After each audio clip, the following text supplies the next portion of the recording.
जय माता दी दोस्तों, भक्तजनों, आप सभी का मेरे चैनल में स्वागत है। और आज मैं आप लोगों के साथ दुर्गा सप्तशती के हिंदी अध्याय लेकर के एक करके लेकर के आप लोगों के सामने आने वाली हूँ। तो सबसे पहले जो दुर्गा सप्तशती में पाठ किया जाता है वो है कवच, अलगड़ा, अर्गला और कीलक का। तो सर्वप्रथम मैं इन तीनों का हिंदी रूपांतरण लेकर के आई हूँ। ऐसे आपको दुर्गा सप्तशती में सभी कुछ मिल जाएगा, लेकिन कहते हैं कि अगर पाठ करने का समय नहीं मिले तो अगर आप इनका श्रवण भी कर लेते हैं तो आपको उतना ही फल मिलता है। ये देखिए, दुर्गा सप्तशती की पुस्तक है और नवरात्रि आने वाली है तो हम सभी लोग दुर्गा सप्तशती का पाठ करते हैं अपने सामर्थ्य के अनुसार से। वैसे तो आपको किताब में सारी जानकारी मिल जाएगी, आपको कैसे पाठ करना चाहिए और क्या पढ़ना चाहिए, किंतु अगर आप किसी ब्राह्मण से उचित सलाह परामर्श ले लें तो ज़्यादा बेहतर होगा। आप जिस भी ब्राह्मण को मानते हैं, जिनसे भी अपने घर पूजा पाठ करवाते हैं, उनसे आप एक बार जरूर राय ले लें। वैसे दुर्गा सप्तशती में योग रत्नावली में पाठ का जो क्रम दिया गया है उसके अनुसार से उसको ज़्यादा उचित माना गया है, जिसमें कवच को बीज, अर्गला को शक्ति तथा कीलक को कीलक संज्ञा दी गई है। जिस प्रकार सब मंत्रों में पहले बीज का, फिर शक्ति का तथा अंत में कीलक का उच्चारण होता है, उसी प्रकार यहाँ भी पहले कवच रूप बीज का, फिर अर्गला रूपा शक्ति का तथा अंत में कीलक स्वरूप कीलक का क्रमशः पाठ होना चाहिए। और इस दुर्गा सप्तशती की किताब में इसी क्रम का अनुसरण किया गया।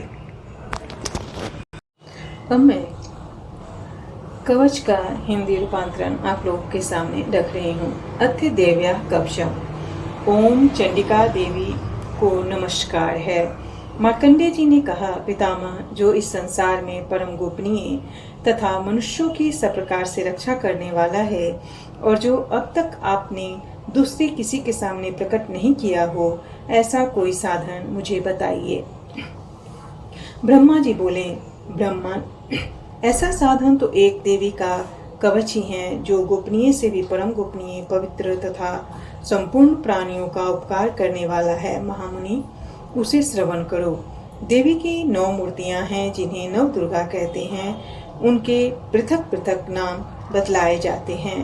प्रथम नाम शैलपुत्री है, दूसरी मूर्ति का नाम ब्रह्मचारिणी है, तीसरा स्वरूप चंद्रघंटा के नाम से प्रसिद्ध है, चौथी मूर्ति को कुसमांडा कहते हैं, पांचवी दुर्गा का नाम स्कंद माता है, देवी के छठे रूप को कात्यायनी कहते हैं, सातवां कालरात्रि और 8वां स्वरूप महागौरी के नाम से प्रसिद्ध है। नवी दुर्गा का नाम सिद्धिदात्री है। ये सब नाम सर्वज्ञ महात्मना वेद भगवान के द्वारा ही प्रतिपादित हुए हैं। जो मनुष्य अग्नि में जल रहा हो, रणभूमि में शत्रुओं से घिर गया हो, विषम संकट में फंस गया हो तथा इस प्रकार भय से आतुर होकर जो भगवती दुर्गा की शरण में प्राप्त हुए हों, उनका कभी कोई अमंगल नहीं होता। युद्ध के समय संकट में पड़ने पर भी उनके ऊपर कोई विपत्ति नहीं दिखाई देती। उन्हें शोक, दुख और भय की प्राप्ति नहीं होती। जिन्होंने भक्ति पूर्वक देवी का स्मरण किया है, उनका निश्चय ही अभ्युदय होता है। देवेश्वरी, जो तुम्हारा चिंतन करते हैं, उनकी तुम निस्संदेह रक्षा करती हो। चामुंडा देवी प्रेत पर आरूढ़ होती हैं, वाराही भैंसे पर सवारी करती हैं, इंद्री का वाहन इरावत हाथी है, वैष्णवी देवी गरुड़ पर आसन जमाती हैं, माहेश्वरी वृषभ रूढ़ा वृषभ पर आरूढ़ होती हैं, कौमारी का वाहन मयूर है, भगवान विष्णु की प्रियतमा देवी लक्ष्मी कमल के आसन पर विराजमान है और हाथों में कमल धारण किए हुए हैं। वृषभ पर आरूढ़ ईश्वरी देवी ने श्वेत रूप धारण कर रखा है। ब्राह्मी देवी हंस पर बैठी हुई हैं और सब प्रकार के आभूषणों से विभूषित है। इस प्रकार ये सभी माताएं सब प्रकार की योग शक्तियों से संपन्न हैं। इसके सिवा और भी बहुत सी देवियां हैं जो अनेक प्रकार के आभूषणों की शोभा से युक्त तथा नाना प्रकार के रत्नों से सुशोभित हैं।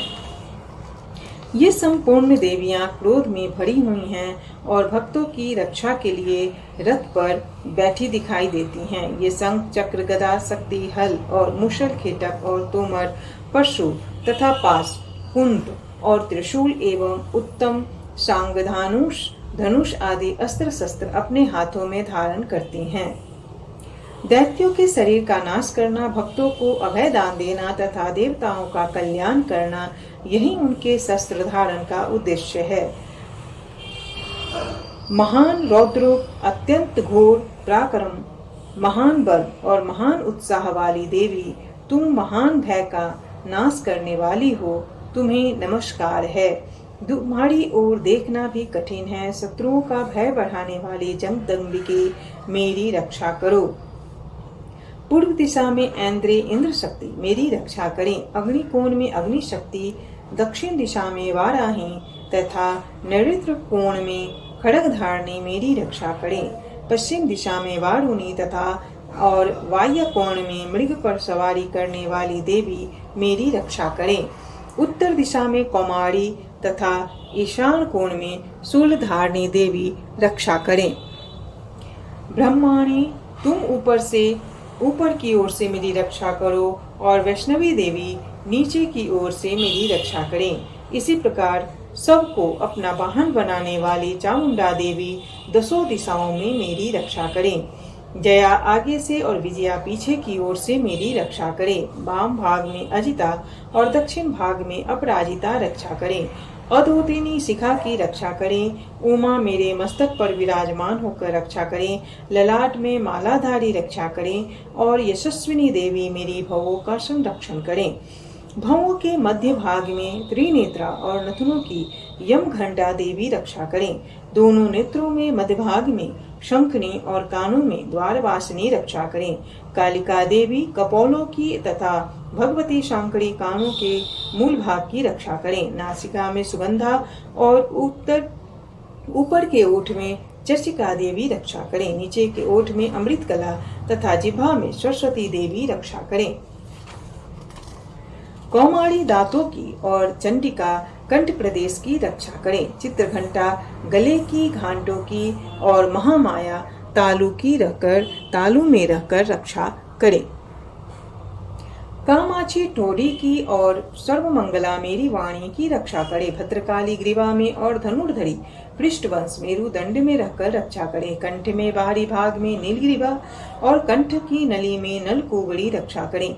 दोनों कंधों में खड़गनी और मेरी दोनों भुजाओं की वज्रधारिणी रक्षा करें। दोनों हाथों में दंडनी और अंगुलियों में अंबिका रक्षा करें। शूलेश्वरी नखों की रक्षा करें। कुलेश्वरी कुची में रहकर रक्षा करें। महादेवी दोनों स्तनों की और शोक विनाशिनी देवी मन की रक्षा करें। ललिता देवी हृदय में और शूलधारिणी उदर में रहकर रक्षा करें।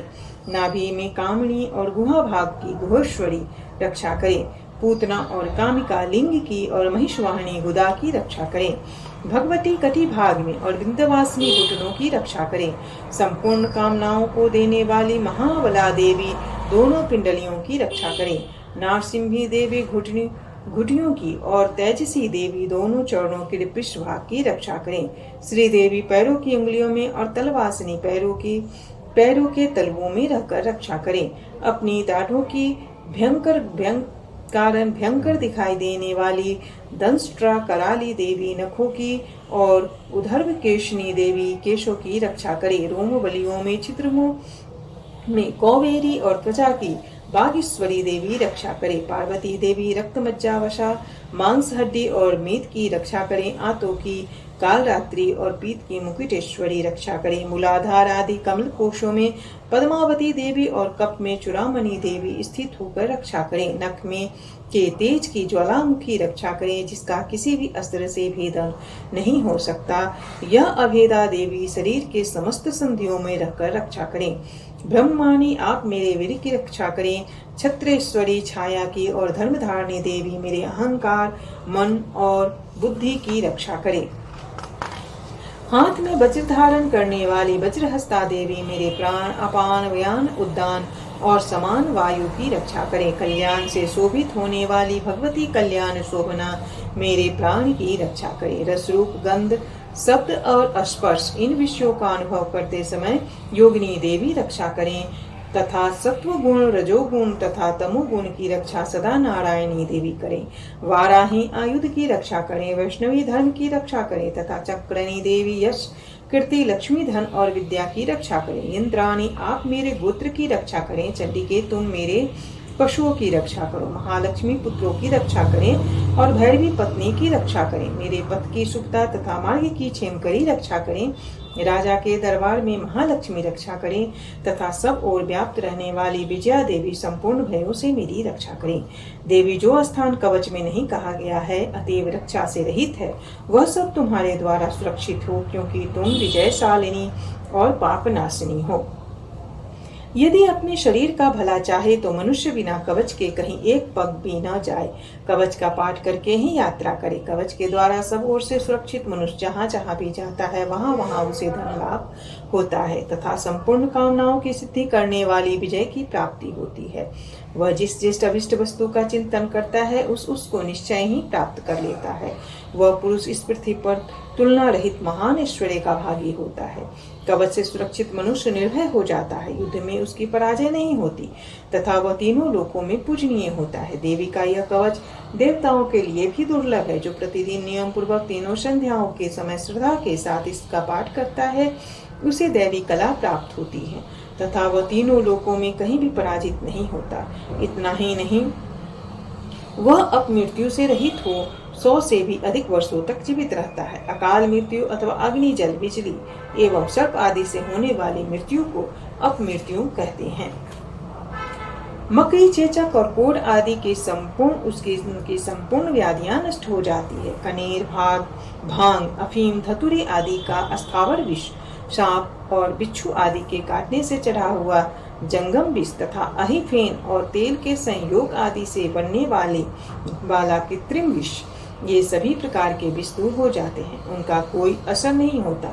इस पृथ्वी पर मारण मोहन आदि जितने अभिचारिक प्रयोग होते हैं तथा इस प्रकार के जितने मंत्र यंत्र होते हैं वे सब इस कवच को हृदय में धारण कर लेने पर उस मनुष्य को देखते ही नष्ट हो जाते हैं। यही नहीं, पृथ्वी पर विचरण करने वाले ग्राम देवता, आकाशचारी देव, विशेष जल के संबंध से प्रकट होने वाले गण, उपदेश मात्र से सिद्ध होने वाले निम्न कोटि के देवता, अपने जन्म के साथ प्रकट होने वाले देवता, कुल देवता, माला कंठमाला आदि, डाकिनी शाकिनी, अंतरिक्ष में विचरने वाली अत्यंत बलवती भयानक डाकनिया, ग्रह भूत पिशाच, यक्ष गंधर्व राक्षस, ब्रह्म राक्षस, बेताल कुष्मांड और भैरव आदि अनिष्टकारक देवता भी हृदय में कवच धारण किए रहने पर उस मनुष्य को देखते ही भाग जाते हैं। कवचधारी पुरुष को राजा से सम्मान वृद्धि प्राप्त होती है। यह कवच मनुष्य के तेज की वृद्धि करने वाला और उत्तम है। कवच का पाठ करने वाला पुरुष अपनी कीर्ति से विभूषित भूतल पर अपने श्रेयस के साथ साथ पृथ्वी को प्राप्त होता है। जो पहले कवच का पाठ करके उसके बाद सप्तशती चंडी का पाठ करता है, उनकी जब तक वन पर्वत और काननों सहित यह पृथ्वी टिकी रहती है तब तक यहाँ पुत्र पौत्र आदि संतान परंपरा बनी रहती है। फिर देह का अंत होने पर वह पुरुष भगवती महामाया के प्रसाद से उस नित्य परम पद को प्राप्त होता है जो देवताओं के लिए भी दुर्लभ है। वह सुंदर दिव्य रूप धारण करता है और कल्याणमय शिव के साथ आनंद का भागी होता है। अथा अगला स्तोत्र। जयति सर्वोत्कर्षेण वर्तते इति जयंती, सबसे उत्कृष्ट एवं विजयशालिनी मंग जनन मरण आदि रूपम सर्पणम भक्तानां लाति गृहांति नास्याति यासा मंगला मोक्ष प्रदा, जो अपने भक्तों के जन्म मरण आदि संसार बंधन को दूर करती है, उन मोक्षदायिनी मंगलमयी देवी का नाम मंगला है। चलिए अथा अगला स्तोत्रम। ओम चंडिका देवी को नमस्कार है। मार्कंडेय जी कहते हैं, जयंती मंगला काली भद्रकाली कपालिनी दुर्गा क्षमा शिवा धात्री स्वाहा और स्वाधा, इन नामों से प्रसिद्ध जगदम्बिके तुम्हें नमस्कार हो।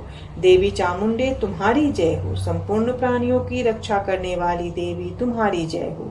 सब में व्याप्त रहने वाली देवी तुम्हारी जय हो। काल रात्रि तुम्हें नमस्कार हो। मधु और कैटव को मारने वाली तथा ब्रह्मा जी को वरदान देने वाली देवी तुम्हें नमस्कार है। तुम मुझे रूप दो, जय दो, यश, मोह विजय तथा ज्ञान प्राप्ति रूप यश दो और काम क्रोध आदि शत्रुओं का नाश करो। महिषासुर का नाश करने वाली तथा भक्तों को सुख देने वाली देवी तुम्हें नमस्कार है। तुम रूप दो, जय दो, यश दो और काम क्रोध आदि शत्रुओं का नाश करो। रक्तबीज बध का वध और चंड मुंड का विनाश करने वाली देवी तुम रूप दो, जय दो, यश दो और काम क्रोध आदि शत्रुओं का नाश करो। शुंभ और निशुंभ तथा ध्रुमलोचन का मर्दन करने वाली देवी तुम रूप दो, जय दो, यश दो और काम क्रोध आदि शत्रुओं का नाश करो। सबके द्वारा बंदित युगल चरणों वाली तथा संपूर्ण सौभाग्य प्रदान करने वाली देवी तुम रूप दो, जय दो, यश दो और काम क्रोध आदि शत्रुओं का नाश करो। देवी तुम्हारे रूप और चरित्र अचिंत्य है। तुम समस्त शत्रुओं का नाश करने वाली हो। रूप दो, जय दो, यश दो और काम क्रोध आदि शत्रुओं का नाश करो। पापों को दूर करने वाली चंडिके, जो भक्ति पूर्वक तुम्हारे चरणों में सर्वदा मस्तक झुकाते हैं, उन्हें रूप दो, जय दो, यश दो और उनके काम क्रोध आदि शत्रुओं का नाश करो। रोगों का नाश करने वाली चंडिके, जो भक्ति पूर्वक तुम्हारी स्तुति करते हैं, उन्हें रूप दो, जय दो, यश दो और उनके काम क्रोध आदि शत्रुओं का नाश करो। चंडिके, इस संसार में जो भक्ति पूर्वक तुम्हारी पूजा करते हैं, उन्हें रूप दो, जय दो, यश दो और उनके काम क्रोध आदि शत्रुओं का नाश करो। मुझे सौभाग्य और आरोग्य दो, परम सुख दो, परम रूप दो, जय दो, यश दो और मेरे काम क्रोध आदि शत्रुओं का नाश करो। जो मुझसे द्वेष रखते हों, उनका नाश और मेरे बल की वृद्धि करो। रूप दो, जय दो, यश दो और मेरे काम क्रोध आदि शत्रुओं का नाश करो। देवी, मेरा कल्याण करो, मुझे उत्तम संपत्ति प्रदान करो। रूप दो, जय दो, यश दो और काम क्रोध आदि शत्रुओं का नाश करो। अंबिके, देवता और असुर दोनों ही अपने माथे की मुकुट की मणियों को तुम्हारे चरणों पर घिसते रहते हैं। तुम रूप दो, जय दो, यश दो और काम क्रोध आदि शत्रुओं का नाश करो। तुम अपने भक्तजन को विद्वान, यशस्वी और लक्ष्मीवान बनाओ तथा रूप दो, जय दो, यश दो और उनके काम क्रोध आदि शत्रुओं का नाश करो। प्रचंड दैत्यों के दर्पण दलन करने वाली चंडिके, मुझ शरणागत को रूप दो, जय दो, यश दो और मेरे काम क्रोध आदि शत्रुओं का नाश करो। चतुर्मुख ब्रह्मा जी के द्वारा प्रशंसित चार भुजाधारी परमेश्वरी, रूप दो, जय दो, यश दो और काम क्रोध आदि शत्रुओं का नाश करो। देवी अंबिके, भगवान विष्णु नित्य निरंतर भक्ति पूर्वक तुम्हारी स्तुति करते रहते हैं। तुम रूप दो, जय दो, यश दो और काम क्रोध आदि शत्रुओं का नाश करो। हिमालय कन्या पार्वती के पति महादेव जी के द्वारा प्रशंसित होने वाली परमेश्वरी, तुम रूप दो, जय दो, यश दो और काम क्रोध आदि शत्रुओं का नाश करो। शचीपति इंद्र के द्वारा सद्भाव से पूजित होने वाली परमेश्वरी, तुम रूप दो, जय दो, यश दो और काम क्रोध आदि शत्रुओं का नाश करो। प्रचंड भुज दंडों वाले दैत्यों का घमंड चूर करने वाली देवी, तुम रूप दो, जय दो, यश दो और काम क्रोध आदि शत्रुओं का नाश करो। देवी अंबिके, तुम अपने भक्तजनों को सदा असीम आनंद प्रदान करती रहती हो। मुझे रूप दो, जय दो, यश दो और मेरे काम क्रोध आदि शत्रुओं का नाश करो। मन की इच्छा के अनुसार चलने वाली मनोहर पत्नी प्रदान करो, जो दुर्गम संसार सागर से तारने वाली तथा उत्तम कुल में उत्पन्न हुई हो। जो मनुष्य इस स्तोत्र का पाठ करके सप्तसती रूपी महास्तोत्र का पाठ करता है, वह सप्तसती की जप संख्या से मिलने वाले श्रेष्ठ फल को प्राप्त होता है। साथ ही वह प्रचुर संपत्ति भी प्राप्त कर लेता है। अथ कीलकम। ओम चंडिका देवी को नमस्कार है। मार्कंडेय जी कहते हैं, विशुद्ध ज्ञान ही जिनका शरीर है, तीनों वेद ही जिनके तीन दिव्य नेत्र हैं, जो कल्याण प्राप्ति के हेतु हैं तथा अपने मस्तक पर अर्धचंद्र का मुकुट धारण करते हैं, उन भगवान शिव को नमस्कार है। मंत्रों का तो अभिकीलक है, अर्थात मंत्रों की सिद्धि में विघ्न उपस्थित करने वाले शाप रूपी कीलक का जो निवारण करने वाला है, उस सप्तशती स्तोत्र को संपूर्ण रूप से जानना चाहिए और जानकर उसकी उपासना करनी चाहिए। यद्यपि सप्तशती के अतिरिक्त अन्य मंत्रों के जप में जो भी निरंतर लगा रहता है, वह भी कल्याण का भागी होता है। उसके भी उच्चाटन आदि कर्म सिद्ध होते हैं तथा उसे भी समस्त दुर्लभ वस्तुओं की प्राप्ति होती है। तथापि जो अन्य मंत्रों का जप न करके केवल इस सप्तशती नामक स्तोत्र से ही देवी की स्तुति करते हैं, उन्हें उनकी स्तुति मात्र से ही सच्चिदानंद स्वरूपिणी देवी सिद्ध हो जाती है। उन्हें अपने कार्य की सिद्धि के लिए मंत्र, औषधि तथा अन्य किसी साधन के उपयोग की आवश्यकता नहीं रहती। बिना जप के ही उनके उच्चाटन आदि समस्त अविचारिक कर्म सिद्ध हो जाते हैं। इतना ही नहीं, उनकी संपूर्ण अभिष्ट वस्तुएं भी सिद्ध होती हैं। लोगों के मन में यह शंका थी कि जब केवल सप्तशती की उपासना से अथवा सप्तशती को छोड़कर अन्य मंत्रों की उपासना से भी समान रूप से सब कार्य सिद्ध होते हैं, तब इनमें श्रेष्ठ कौन सा साधन है। लोगों की शंका को सामने रखकर भगवान शंकर ने अपने पास आए हुए जिज्ञासुओं को समझाया कि यह सप्तशती नामक संपूर्ण स्तोत्र ही सर्वश्रेष्ठ एवं कल्याणमय है। तदंतर भगवती चंडिका के सप्तशती नामक स्तोत्र को महादेव जी ने गुप्त कर दिया। सप्तशती के पाठ से जो पुण्य प्राप्त होता है, उसकी कभी समाप्ति नहीं होती, किंतु अन्य मंत्रों के जप जन्य पुण्य की समाप्ति हो जाती है। अतः भगवान शिव ने अन्य मंत्रों की उपेक्षा जो सप्तशती को ही सिर्फ सर्वश्रेष्ठता का निर्णय किया, उसे यथार्थ ही जानना चाहिए। अन्य मंत्रों का जप करने वाले पुरुष भी यदि सप्तशती के स्तोत्र और जप का अनुष्ठान कर ले, तो वह भी पूर्ण रूप से ही कल्याण का भागी होता है। इसमें तनिक भी संदेह नहीं है।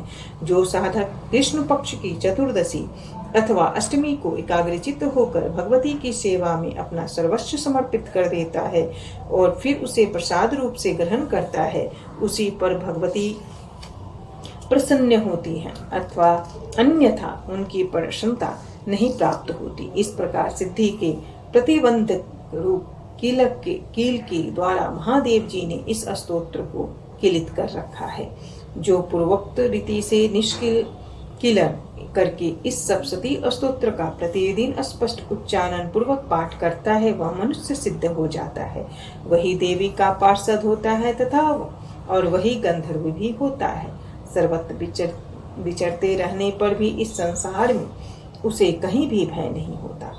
वह अपमृत्यु के बस में नहीं पड़ता तथा देह त्यागने के अनंतर मोक्ष प्राप्त कर लेता है। अतः कीलन को जानकर उसका परिहार करके ही सप्तशती का पाठ आरंभ करें। जो ऐसा नहीं करता उसका नाश हो जाता है। इसलिए कीलक और निष्कीलन का ज्ञान प्राप्त करने पर ही यह स्तोत्र निर्दोष होता है और विद्वान पुरुष इस निर्दोष स्तोत्र का ही पाठ आरंभ करते हैं।